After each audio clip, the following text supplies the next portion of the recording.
welcome everyone to the Montrose and Highland Railroad episode number 59.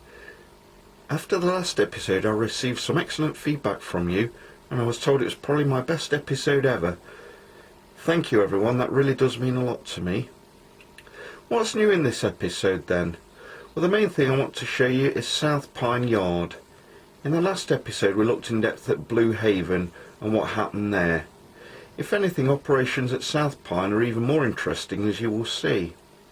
I will also explain some of the places which are important to the layout but aren't modelled.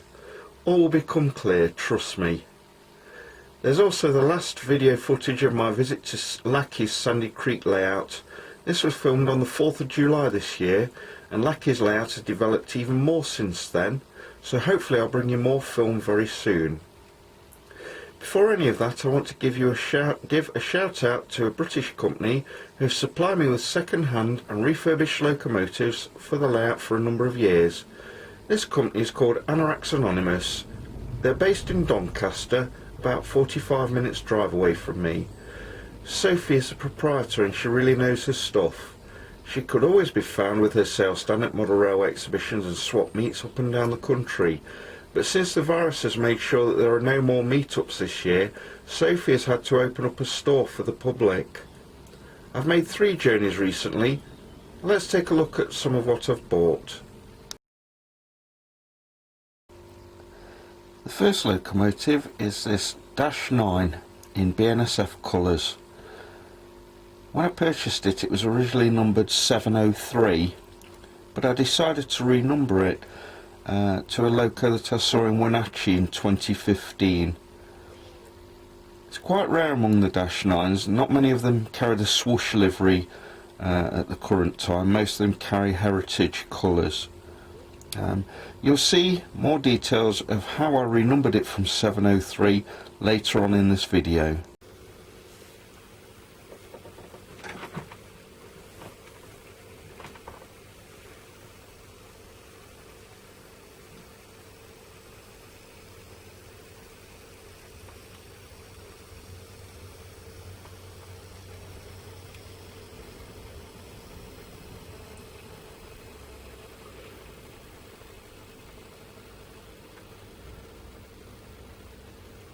All trains pause briefly when they're leaving South Pine Yard.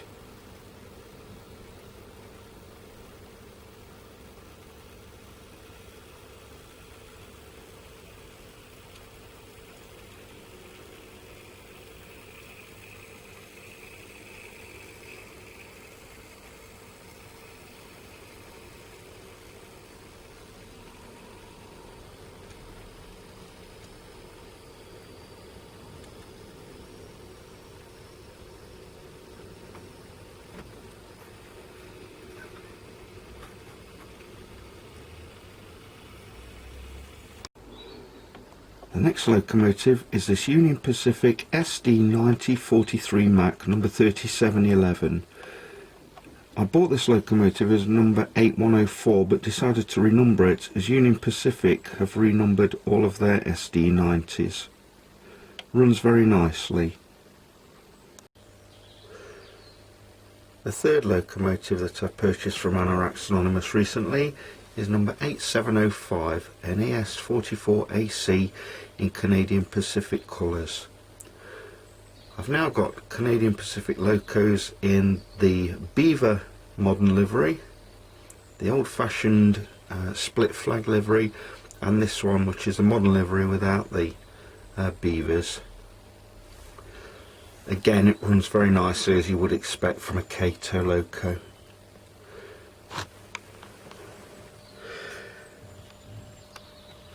And then I've also purchased a couple of these hopper wagons to go with the Canadian Pacific locomotive. You can just about see the second one there. They're both the same apart from the numbers, and these are Intermountain hoppers. Again, I bought these from Anoraks Anonymous as well. Basically I bought these 2 for the price of one new one. I'm very happy with them. And now for something completely different.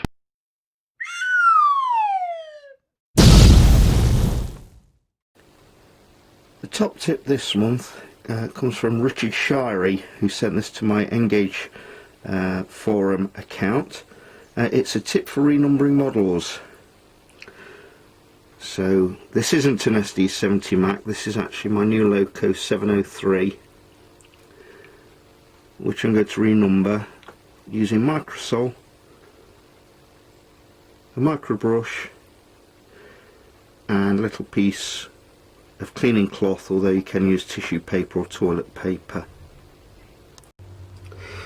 So we take the piece of cloth or the paper and we cover up the decal, or rather the number that we want to remove.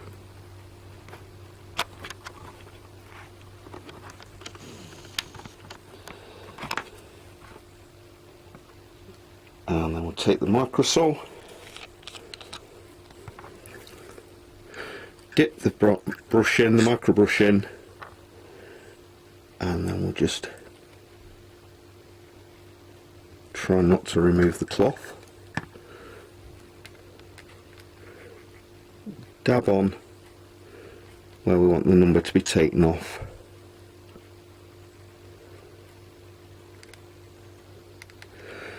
So you can see there, I hope, if I can get it in focus, the number's being soaked, and we'll just leave that for 5 minutes. Be right back. Okay, so 5 minutes have passed or thereabouts, so we'll remove the cloth, and nothing's happened apparently. Numbers haven't come off with the cloth. But what we'll do is we'll dip the micro brush again in some more Microsol, and we'll begin rubbing.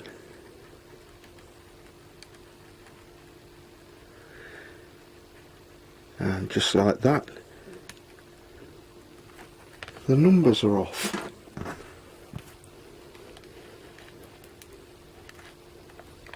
Gone.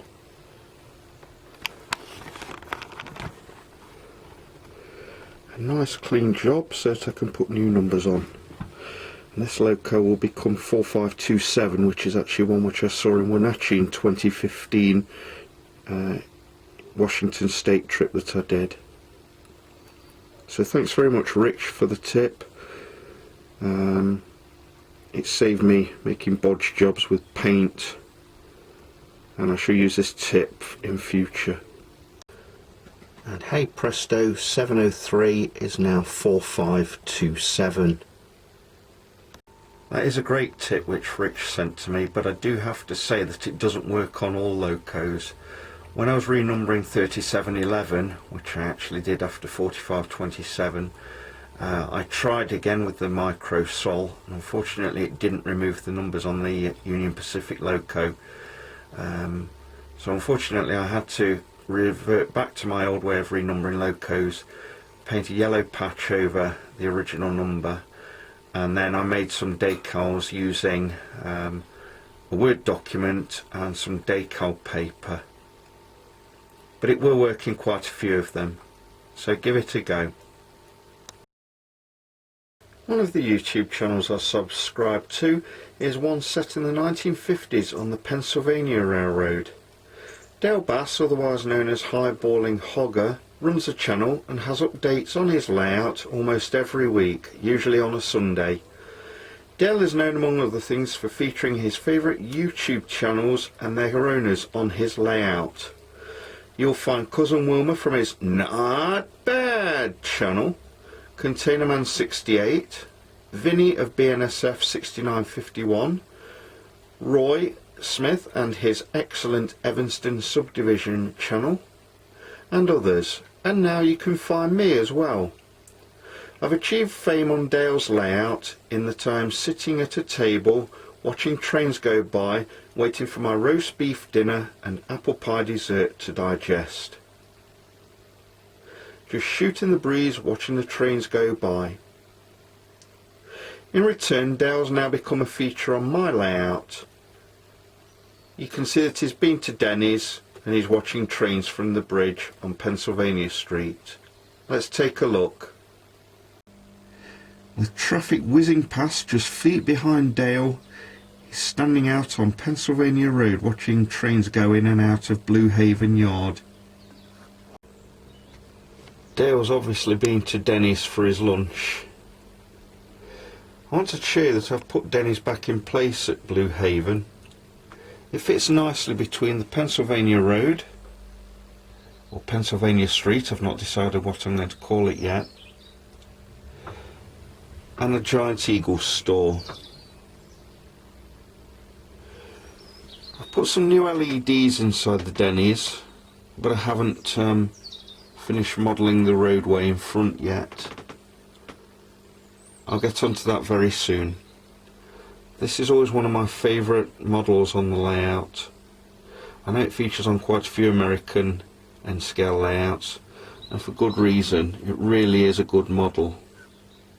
While I'm on the subject of other YouTube channels, it's always a source of disappointment for me that the live chats that they have on the channels are always evenings in the States.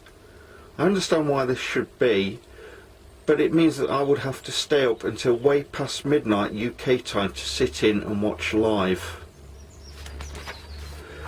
Unfortunately, some days I have to go to work at 4 AM, so this just isn't an option. Usually I watch these live broadcasts a few days afterwards, but that means that I can't participate. If I ever figure out how to do a live broadcast from the Montrose and Highland Railroad, I'll do mine at 7 AM, so that you guys have to get up in the wee hours in the USA. Just kidding, guys. It would be nice to look in on Vinny's Friday night show, or maybe Community Roundhouse or On Track Tuesday. All great shows, of course, and I recommend them all.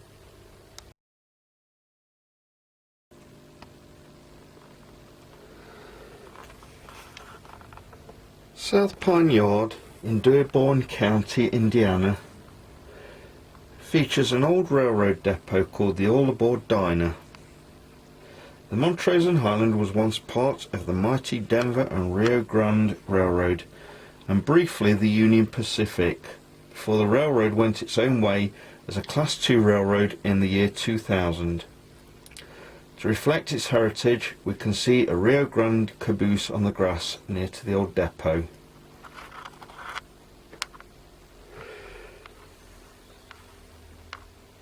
South Pine was not always a dead-end 3-road yard. The line was truncated here, but originally went south all the way to Louisville in Kentucky. That section of line was closed in the 1950s, at the same time as the depot. So now we see that South Pine has 3 roads, including one that services the Doyle Silver Group. There's a second industry here called Roxo Plastic Packaging.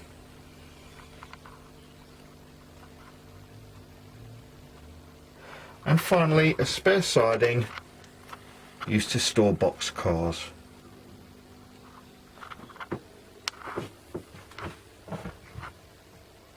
Doyle Silver Group print food packaging for supermarket products, notably frozen and fresh food. Roxo produce plastic and polystyrene items used in all kinds of industry, and it's not unknown for a finished product to be switched from Roxo to Doyle Silver and put together to produce finished food packaging. Trains arrive at the yard from the other end of the layout at Blue Haven in Ohio. If a train enters road number 1, it's either got products for Doyle Silver Group or will be destined for Ternona, Hartleyville or further afield on either the Montrose and Highland route or interchanging railroads. The only exception is ethanol trains, which will always have to use road 2 in the yard, as they are not permitted to use road 1, with it being close to residential areas. Road 2 is similarly used for trains headed for Ternona, Hartleyville or further afield, while road number 3 is for trains which will take the Galenas route. Similarly, roads 1 and 2 will receive eastbound trains which originated from further afield, while road 3 has traffic which originally came from Galenas.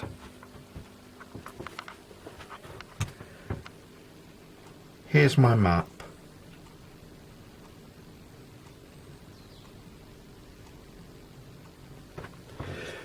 When trains enter the tunnel on my layout, the reality is that they enter the Cherry Valley area of the layout, complete with its locomotive maintenance facility. However, in the mythos of my railroad, trains will leave the other end of the tunnel and emerge onto a high bridge over the mighty Ohio River.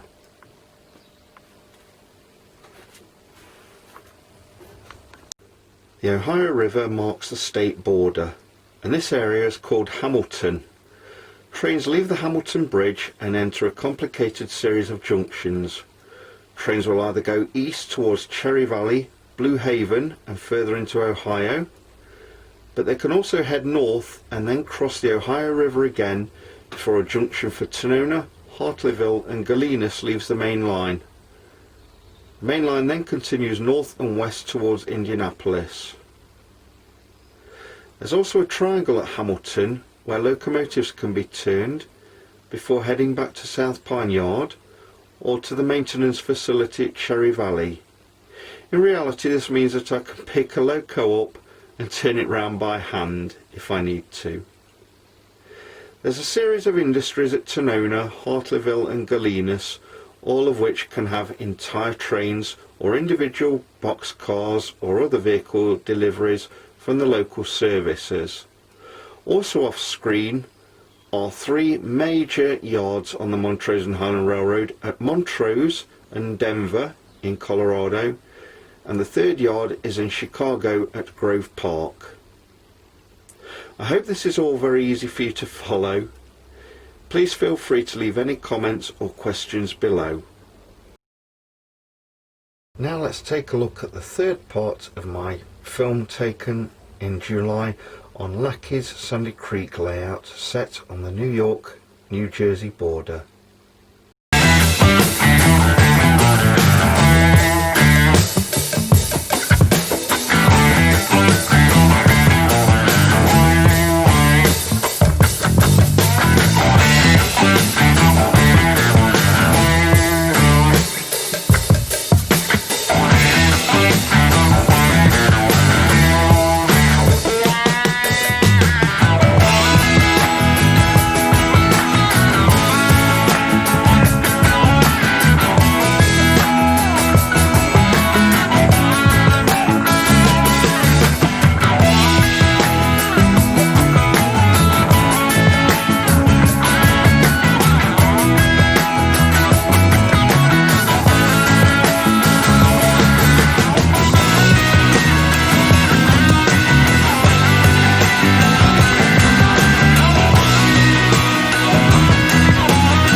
that's episode 59 finished. I hope you've enjoyed it. Leave a like or a dislike or a comment down below. I'm now back at work, so this is why production of the films has slowed down again, but I hope to produce number 60 for you very soon. As I say, tell your friends, like, dislike, and consider subscribing. Perhaps you could take this opportunity to update your own layouts. Anyway, stay safe everyone, and I'll see you all very soon. Bye for now.